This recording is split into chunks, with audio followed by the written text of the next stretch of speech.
بنگلور کے electronic city میں واقع بایو انسٹیٹیوشن سینٹر میں آگ لگنے سے آج صبح بڑی رکاوٹ پیدا ہوئی۔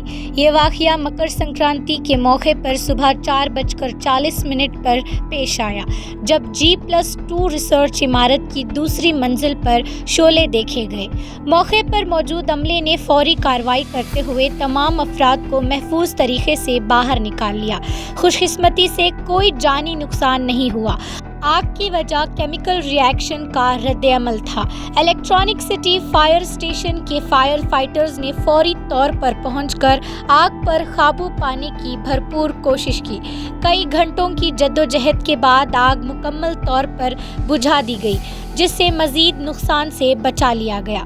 کرناٹک کے ITBT وزیر پریانک کھرگے نے مقام کا دورہ کیا، صورتحال کا جائزہ لیا اور اپنی حمایت کا یقین دلایا۔ آگ لگنے کی اصل وجہ معلوم کرنے کے لیے تحقیقات جاری ہے۔